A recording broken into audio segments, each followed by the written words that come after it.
All right, those were some of the biggest stories of the week in terms of politics, but let's get into our conversation now. There has been a gale of presidential declaration across the country now, with more aspirants emerging by the day. Arguably, 2023 has shown up more presidential aspirants than every other election season since return to democratic rule. The aspirants have been whipping up promises and campaign strategies they will employ in addressing the many problems bedeviling the country.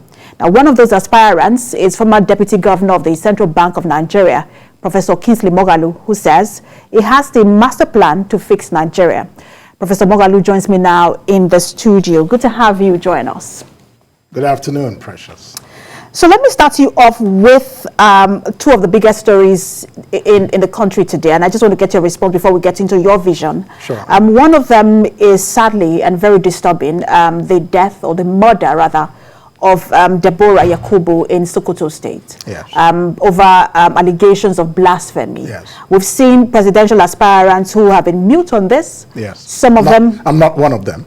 Well, of course, we've seen your response, but I also want to get your response here in the studio. But we've seen a presidential aspirant who also posted on Twitter and then deleted it. Yes. I mean, this has whipped up religious sentiment as well. What's your thought on her death and how the response so far? Her death is tragic, it's unfortunate, and it's wrong and condemnable. No Nigerian life should be taken illegally. This was a mob killing, and it was wrong. Yes, we should be sensitive to the religious beliefs of fellow citizens. But if there is a misunderstanding, it should not be handled in this way. That's the important thing. The Sultan of Sokoto has condemned it, and you're not more Muslim than the Sultan of Sokoto. The President of Nigeria has condemned it. There's just no justification for killing in cold blood a Nigerian citizen in this manner. And I have said so in a statement. You know, leadership calls for, taking decisions on sometimes sensitive issues, sometimes controversial issues, but we have to take a stand with reasons and show the way. That's what a leader does. I am a leader, and that's what I have done. So when you say that people have made statements and then deleted it because they're looking for votes, I think it's unfortunate, because this is where we see the separation of the leaders from the mere politicians. And that's why I say Nigeria needs a new and different kind of leadership that goes beyond just politicking for votes, but not caring for the lives of Nigerians in a real sense. And that new kind of leadership takes me to my second issue, which I want to get your thoughts on. Sure. And I know you have released a statement on that as well, but I just want to get it again from you in person, which is the candidacy, or the not really candidacy, the governor of the central bank, who is now looking to run for the office of the president. There have been calls for him to resign. There is a case in court instituted by him or a lawyer on his behalf, saying that he's not an political appointee, he's a public servant. You used to be in the central bank as the deputy governor. Yes. What's your thought on that? Can a sitting CBN governor run as president of Nigeria? I think it's wrong. It's wrong legally, it's wrong ethically, it's wrong morally. I think it's wrong legally because the CBN Act, which is one of the laws of Nigeria, governs the situation. And it says very clear that, one, the central bank should be independent in the performance of its functions. Secondly, it says that the governor and the deputy governors who make up the committee of governors of the central bank cannot have any other vocation or employment outside of the business of the bank, except they are permitted by the board of directors. I don't think the board of directors would permit a sitting governor to become a partisan politician, because the functions of the central bank require impartiality and independence. So, it's just, in my view, a sign of impunity, and it simply indicates how low we have sunk in this country. That's my view. So, Professor Moghalu, let's get into the conversation about your presidential bid. Yes. You also ran in 2019 on the platform of the YPP. I think that's the Young Progressive Party, if I'm right. Yeah. And the party polled about 21,886 votes. Yes. And in extension, that's you, because your name was on the result sheet. People will say, look, if you polled that low in 2019, what's the point? Have you now built a national popularity to get you to win this election in 2023 in the last 4 years? That's a very good question, and I think a valid question. Let's go back a little bit. First of all, I am, in 2023, an aspirant on the platform of the African Democratic Congress, the ADC. So I resigned from the YPP after the elections in 2019. One of the reasons I resigned was because of the experience I had during the election, when it was clear to me that the votes did not count. We had thousands of votes that were not reflected in the final result. And we all know in this country that before the passage of the Electoral Act Amendment Bill recently, most of our elections were rigged. It's not a secret. So it's not a secret why I seemingly polled such a low number of votes. It's not that I had more votes than President Buhari, or that I had more votes than Atiku Abubakar, no. But we did not have 21,000 votes. If you believe that, you need to see a psychiatrist. So the point is this, that's why I pivoted to the battle for electoral reform in this country. And I was part of that campaign for 2 years, and it has yielded a positive result that I believe that 2023, we will see that our votes hopefully will count more. And if that is the case, combined with the fact that Nigeria is facing very challenging times, citizens are very, very disenchanted with the traditional political class and the APC and the PDP, and the preparation that we are making in this current cycle.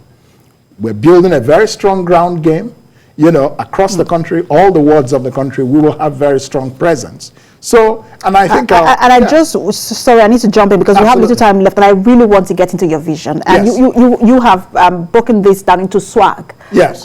Security, there is war against poverty, accelerated healthcare and education, yes. Reforms, and then good governance. But yes. I know you've spoken so much about security and the war against poverty. I want to stay on education and health. Absolutely. We have lost so much revenue in this country as a result of medical tourism. Yes. And Nigerian students seeking better education abroad. Yes. ASU is on strike. Yes. NASU is on strike. SANU is on strike. ASU, which is also for the polytechnics, has also now joined the strike. Yeah. What would you do differently in terms of reforming education in Nigeria? The first thing is that education would be my #1 priority as president of Nigeria. 20% of the federal budget will go into education. And what it will do is a series of reforms, beginning with reforming the teacher training. The teachers need to be retrained so that they can train our children better. We will invest in educational infrastructure. We will invest in reforming the curriculum of our universities and our secondary schools, shifting it more towards science, technology, engineering, and mathematics, and entrepreneurship. And we will pay teachers, both secondary school and university teachers, more, specifically to the ASU strike. When I become president of this country, ASU strikes will end permanently in this country, because I'm a professor and I know what is involved in these issues. I would prioritize it. I don't think this issue is as much a priority of the government of Nigeria as it should be. We're spending 4 trillion naira on fuel petroleum subsidy, but we cannot spend 1 trillion naira on education. We cannot pay the university teachers the agreements, the things agreed between them and the government in 2008 or 2009. That is an obligation for the government. And as president, it will be my #1 priority to fulfill it and stop these strikes and fund universities, make them independent so that our kids can get the best kind of education in the 21st century. Where do you find the money? Because again, funding is at the heart of most of these issues. Yes. Where do you find the money? Yes, people always ask that question. There is a lot of money in this country. A lot of it is wasted through corruption, and that corruption is official. If you go to the budget, I can tell you that about 40 to 50% of what is in the government is corruption. padded items, but it's legalized through the budget process. Once it's approved by the National Assembly, then it becomes legal to spend, but you don't see the results because it's going into people's pockets. As president, before I submit a budget to the National Assembly, it will undergo a forensic audit, and that will take out any padding in it. That's savings. 2, we will reform the tax system, reducing the taxes, but spreading the collection of taxes. That way will generate a lot more revenue. There are a lot of other things we can do. We can securitize some of our oil and gas assets. There are several ways of raising new streams of revenue and cutting down on waste and corruption, and that will fund development. So, and fund education and fund healthcare. Healthcare will be at least 15% of our budget. So the 2 most important items when I become president will be education and healthcare, because these are the 2 things that build the bedrock of any society. And it's interesting you mentioned healthcare, because whether we have an education crisis on our hand, yes, we also have a health sector crisis. Absolutely. In the last survey I saw, Nigeria's health system was ranked the 4th worst. Absolutely. in the world. It's scandalous. And we see that the life expectancy globally is about 73 years. In Nigeria, it is just 55 years. Exactly. What are you going to do in terms of fixing the health sector? And where do you begin? Because it is a whole lot. And we saw that during the COVID-19 pandemic. Where do you begin? Yes, we begin with making sure that the quality of healthcare delivery is high. That means that regulation, and this applies even to education, the regulatory agencies that should oversee the quality of our healthcare delivery should become much stronger, more active, so that hospitals that don't deliver will have to be sanctioned. You see what I'm saying? That is number 1. Number 2, we have to increase spending on healthcare so that we can pay healthcare staff adequately and pay for the proper facilities and infrastructure in hospitals. That's why I've said health will go from about 5% of the budget now to 15% under me as president of Nigeria. These are the things we're going to have to do. And we're going to have to make, healthcare equity available for everyone. That is health insurance. We have a national health insurance scheme. It applies today only to about 10% of Nigerians.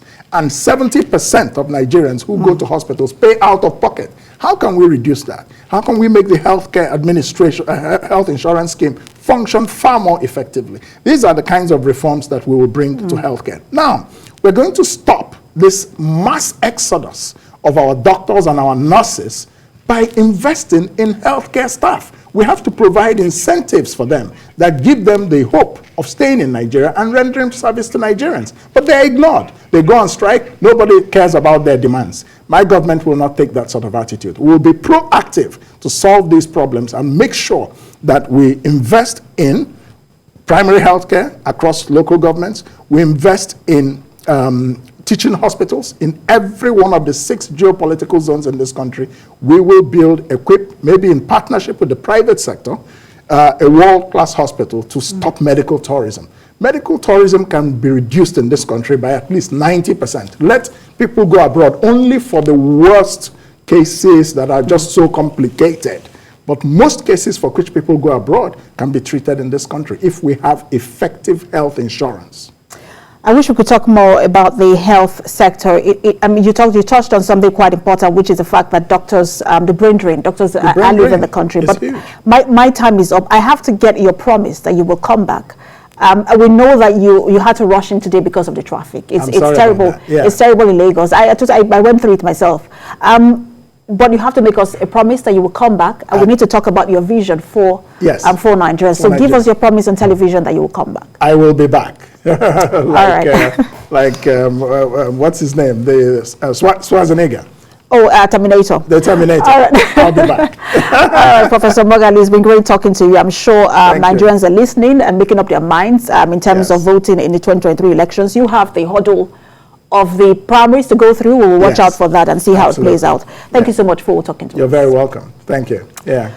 All right, you heard Professor Moghalu. He will be back, and we will talk to him more on his vision, which he has streamlined into SWAG, security, war on poverty, accelerated healthcare and education reforms, as well as good governance. But that's the much we can take on political standpoint. Watch out for the repeat much later in the day. Thanks for watching. I am Precious Amaya.